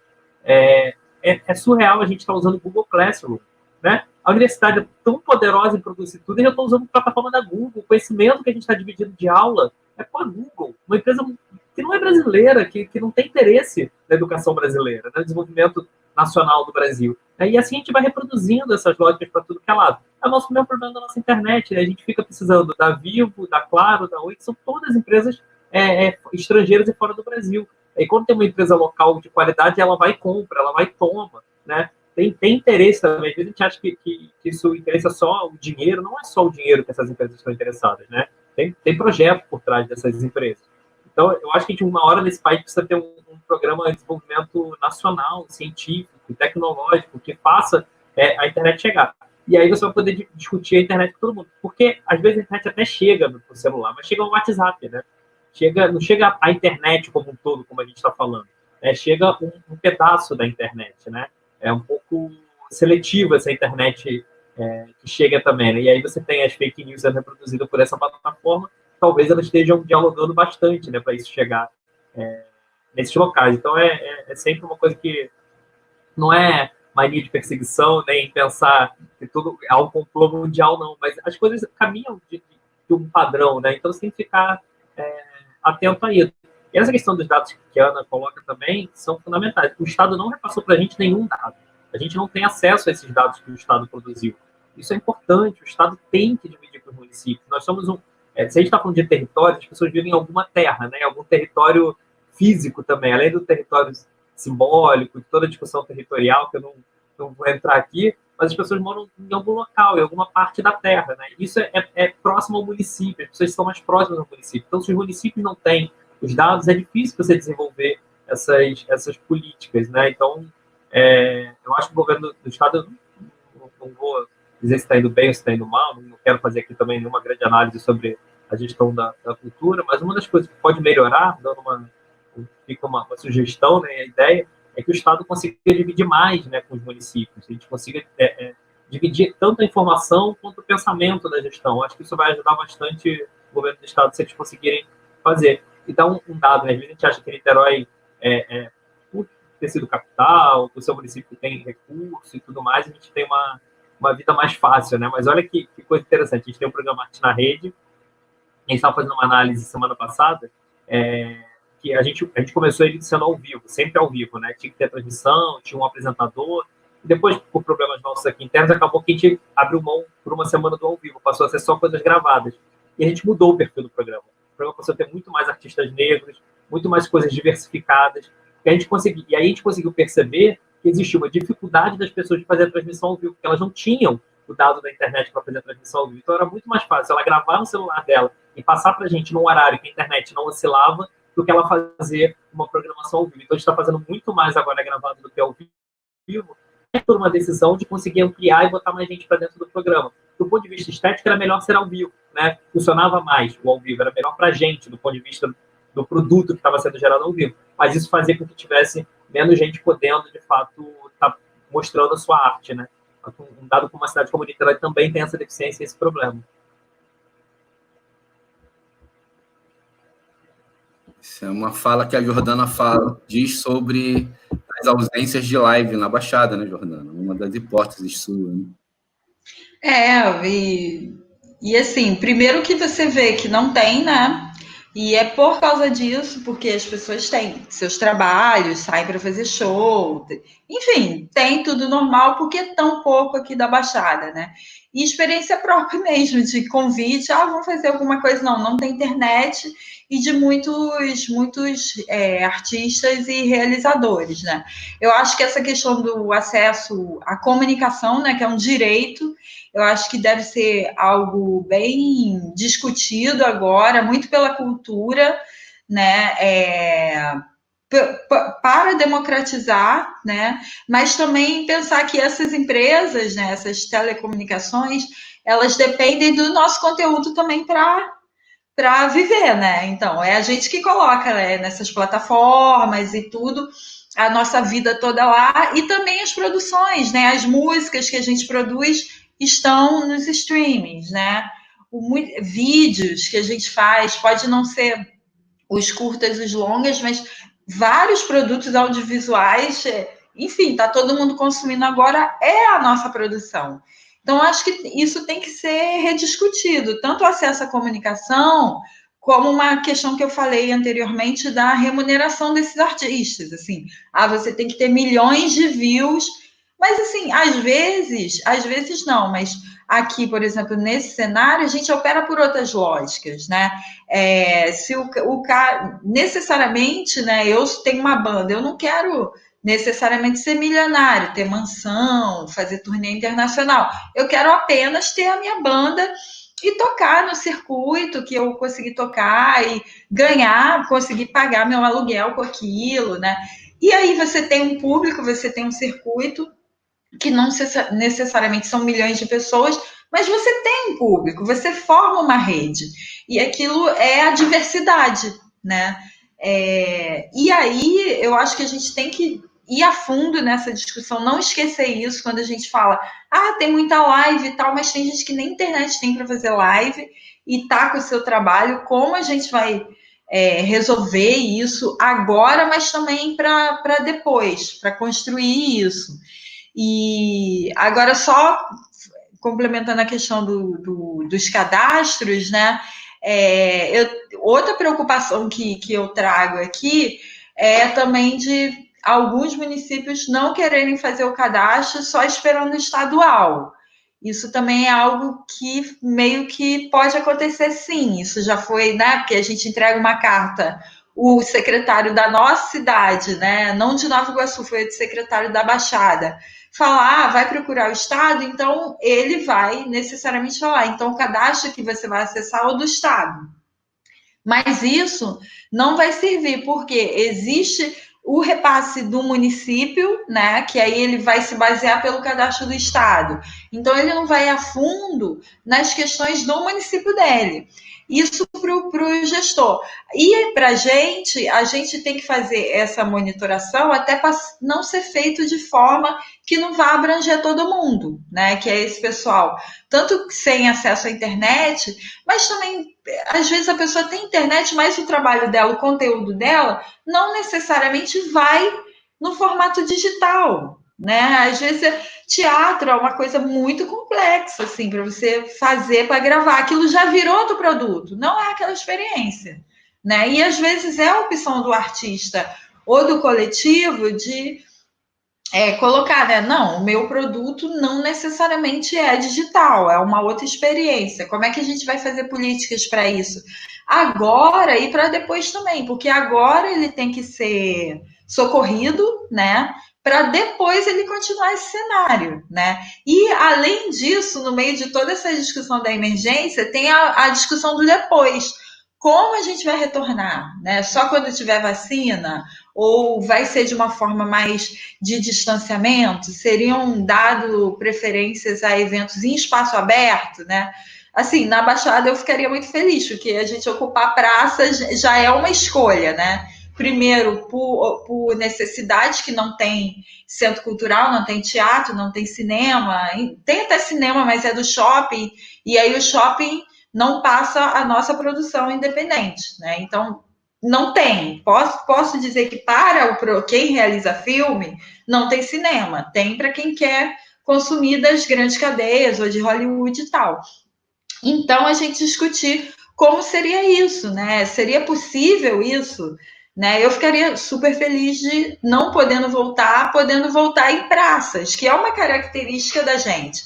E aquilo que a gente faz na praça, não necessariamente a gente vai conseguir colocar no YouTube, né? Vai fazer um projeto digital. Então, conhecer profundamente a dinâmica do seu cenário, da sua cadeia produtiva, é fundamental. Não é pegar e copiar, agora você vai produzir qualquer coisa e jogar na internet e receber um dinheiro. Não, até porque os nossos processos têm que ser continuados, né? Você tem ali um grupo de teatro, eles têm que ensaiar, são outras dinâmicas, que não é só fazer um vídeo e jogar no YouTube. Isso tem que ser pensado, né? E, mais uma vez, isso precisa muito partir da gente que é artista e produtor e trabalhador da cultura, né? Agora, eu estava esperando uma confirmação, assim, na Baixada, por exemplo, assim, para inspirar as pessoas, né? A gente teve essa carta, que foi uma organização espontânea, né? Muita gente participou dessa articulação também nacional pela lei de emergência, e agora a gente está tentando reativar, e vai ser reativado, tem muita gente já com essa vontade de reativar o Fórum da Baixada, né? que o Jô conhece, né, histórico aqui, e de reativá-lo para a gente poder fazer esse acompanhamento, mas eu vejo muito mais além também, para a gente rediscutir novas lógicas de estímulo e fomento à cultura, até para a gente continuar existindo e continuar fazendo aí. Eu acho que assim, muito mais que as pessoas até dizem, eu estou usando cultura para me entreter, para passar meu tempo. Eu acho que assim é muito além, né? Como você tá dentro de casa, você está tendo as emoções com a cultura, sabe? Você está ouvindo música, você está lendo um livro, você está ouvindo poesia, você está vendo vídeo enfim, de literatura, você está vendo filme, você está vendo produtos audiovisuais. Isso é para ativar a emoção que você sente vivendo a sua vida, que está restrita agora só dentro de casa. Então, todas as emoções que você passa na rua, né, ou passa em coletivo, elas estão contidas naquela arte, né? Então, isso é uma dimensão tão potente, né, de você reativar assim a humanidade no ser humano e você juntar, isso é que eu acho mais extraordinário, que eu acho que a lei de emergência meio que fez isso, assim, que é juntar um monte de gente com o mesmo objetivo. E isso a gente está precisando, assim, urgentemente. Então, queria só deixar um recado para quem é da Baixada, assim, ficar ligado e participar. Se não for do Fórum da Baixada, que se organize, mas se organize coletivamente, né? Exatamente, organização e emoção, afeto. Acho que são tantas palavras, né, que essa pandemia trouxe de forma importante. Então, estamos chegando no nosso final. Temos uma pergunta final aí, deixa eu ver, que acho que é a do Marcelo Abraão. Tá. Qual a capacidade de identificar e incluir espaços culturais de iniciativa popular independente? E conseguindo acessar esses recursos, como esses espaços poderão aplicá-lo? Acho que cada município vai ter a sua forma de fazer isso, né? Mas passo aí para você, Vitor, como vocês estão pensando ou qual é o caminho que vocês vão começar a trilhar. A lei aprovada fala de espaços culturais populares, fala de bibliotecas populares, museus comunitários, ele tem essa categoria lá bem específica. O problema é como isso, que a lei não está dizendo CNPJ. Isso eu fiquei muito atento. A lei não fala espaços culturais comunitários com CNPJ, não está dizendo. Mas lei brasileira tem essas coisas, né? Nem sempre diz, mas às vezes é. Então, isso é uma das preocupações que eu fiquei com a lei aprovada, estou esperando a regulamentação, dizer se eu posso fazer isso para pessoa física, através de pessoas físicas, né? Porque coletivos, por exemplo, existem organizações coletivas comunitárias que não têm CNPJ e não se pretendem ter CNPJ. Ou tem uma pessoa que tem um MEI ali só para poder, às vezes, acessar um recurso ou outro e representa aquela comunidade. Então, acho que essas coisas vão precisar ser pensadas. Mas é isso que falou antes aí para a gente, sim, cada município vai ter que pensar uma solução para essas questões, né? Porque o primeiro problema maior do poder público é identificar essas ações, essas atividades, saber que isso acontece, né? Eu lembro quando eu assumi a Secretaria de Cultura, a primeira atividade pública que eu fiz foi uma reunião com as rodas de rima da cidade. Ninguém acreditou que era o secretário de Cultura que eu estava chegando ali, né? Eu sou um homem, né? Toda a galera negra, obviamente, né? E a galera, quando chega, falou assim, porque eu sou secretário de Cultura, eu vim aqui conversar com vocês na praça e tal. A galera ficou assim, primeiro, foi assim, uma descrença de que era eu o secretário de Cultura. Depois ela falou assim, mas o que você está fazendo aqui? Você não é daqui. Mas aí depois foi dialogando e foi super, super bacana, e eu tenho tentado manter esse diálogo.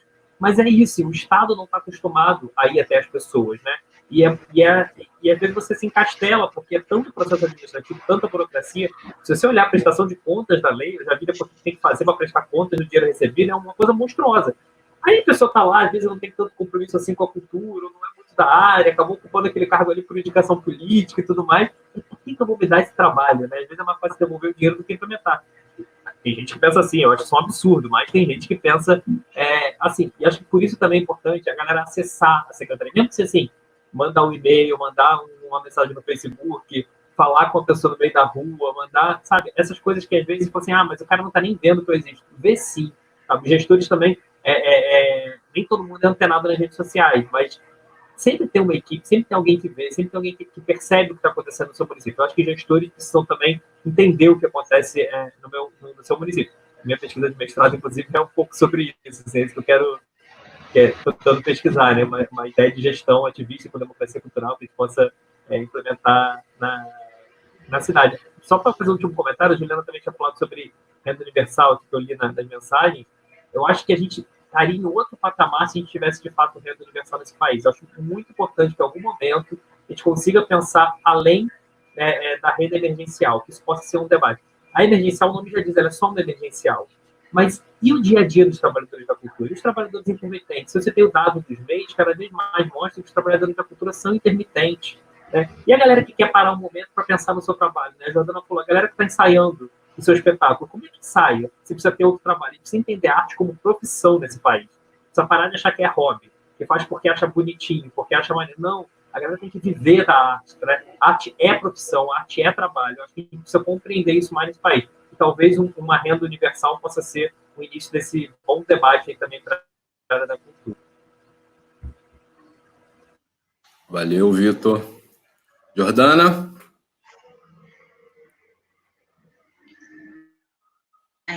Estava ligado meu microfone mesmo.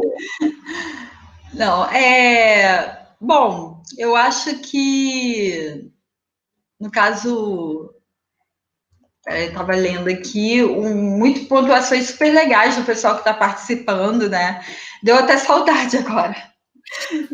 Das aulas, né? Eu falava muito com o João, né? Aqui onde eu venho, como eu já sou produtora, né? Entrei para graduação depois, né? E dentro desse momento político, assim, de massacre mesmo, de destruição das políticas culturais que levaram tanto tempo para serem feitas, né? Eu achava a faculdade assim, vou para aula, assim, um refúgio, vou sentar lá, vou ficar pensando, vou ficar elaborando, assim, por mais angustiante que seja a gente discutir a atualidade, né? Você sentar e pensar com outras pessoas, né? Eu acho que isso te dá uma motivação, né? E eu acho que isso que todo mundo precisa agora, porque diante desses ataques todos os dias que a gente leva, né? E descredibilidade da cultura, que eu acho que a gente está vivendo, colocar um monte de gente ensandecida, né? Como autoridade de governo, né? Federal e tal. E olhar assim e ver, esse povo da cultura realmente não é sério, isso não é tão essencial para a vida, né? A gente está vendo que e isso é um hobby, né? E por ser um hobby eu não vou me dedicar tanto e tal, mas na verdade não.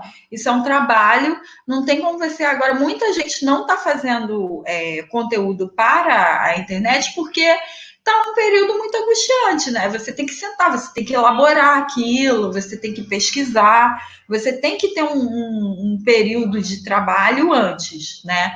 Isso não tá sendo possível agora, assim.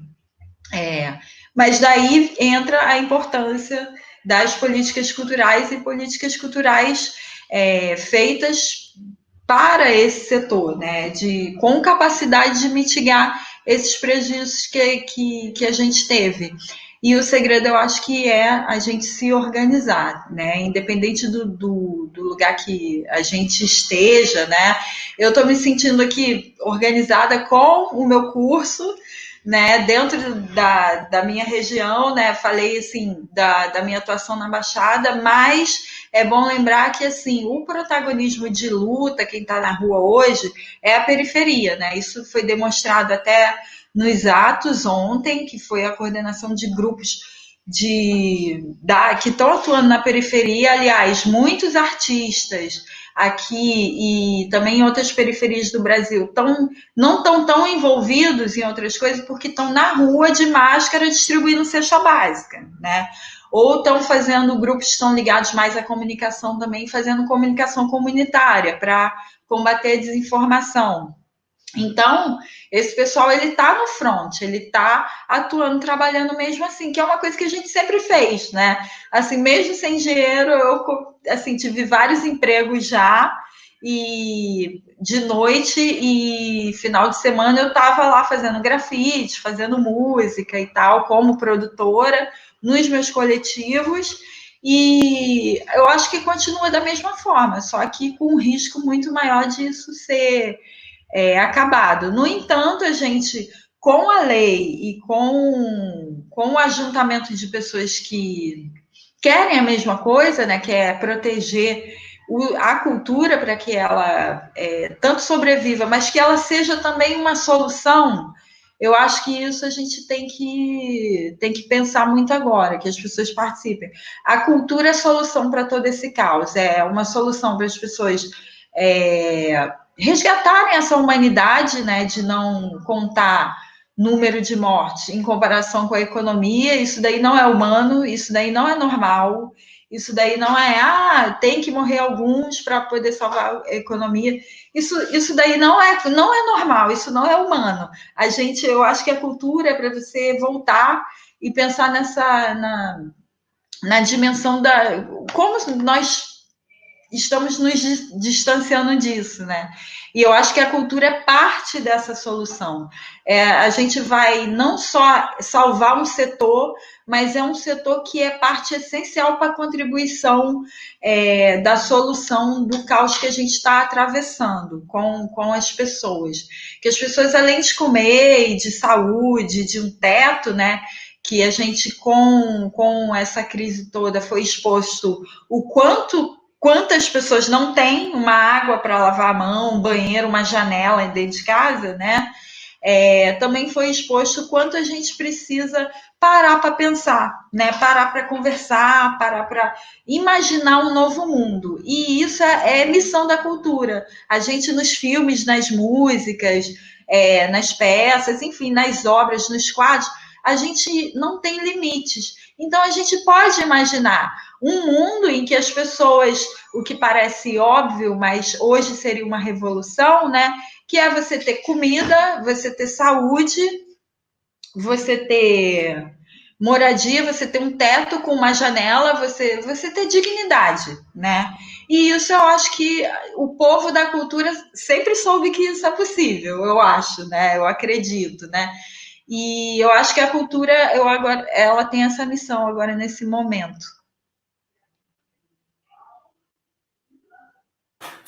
Pouquinha coisa, né? Então, viu que a missão é fraca, a gente é fácil, né, pra gente.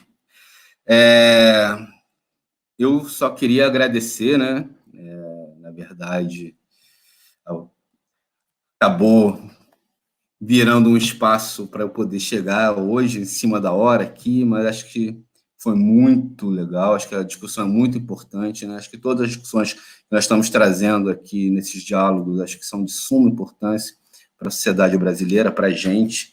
Acho que foi muito bom trazer essa experiência de Niterói, ter esse olhar, né, de uma produtora da Baixada, aluna, e que conhece também um outro lado das secretarias de um território marcado pelo conservadorismo, né, que é a Baixada Fluminense.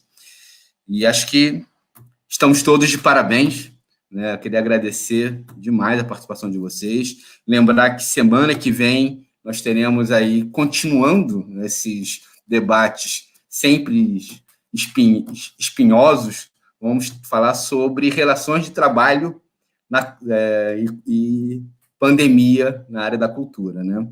Vamos ter aqui o Gustavo Portela, a Marta Caminha, também aluna, e a nossa mediação, a participação aqui da professora Renata Silêncio. Então, segunda-feira que vem, estaremos de novo aqui, às 17 horas.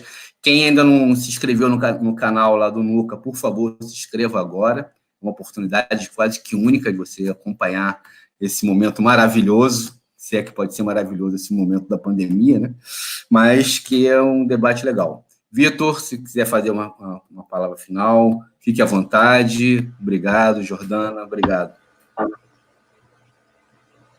Obrigado, João, obrigado pelo convite, obrigado a Lia que me convidou, o pessoal da FRJ, obrigado a vocês terem aberto esse debate, esse bate-papo, acho que sempre fica interessante, assim, conseguir também quem está na gestão, pensar junto com a universidade, pessoas da sociedade civil, pessoas que estão organizando outros trabalhos, isso é muito, muito bacana, assim, acho que o IFRJ está de parabéns aí para toda a equipe, desde o nosso reitor maravilhoso que está aí nos assistindo, a sua equipe e professores aí da produção cultural. Eu sigo sendo um bom militante aí da produção cultural, sigo sendo produtor, adoro produção cultural e não mudaria minha profissão. A profissão que eu escolhi, eu vou ficar com ela sempre, assim. Espero que a gente tenha cada vez mais secretários também produtores culturais nesse país. Obrigado.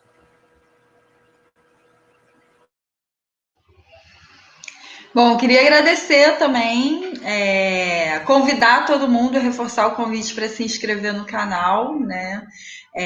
O IF está fazendo aí com muito carinho e é super importante que a gente pare para pensar agora, juntos. Enfim, eu adorei, obrigada.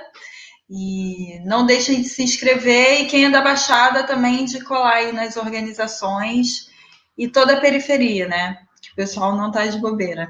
Obrigada. Isso aí, gente. Se desfaz agora a Rede Nacional e a apresentação dos diálogos. Valeu, gente. Até semana que vem. Se cuidem. Um abraço. Beijo.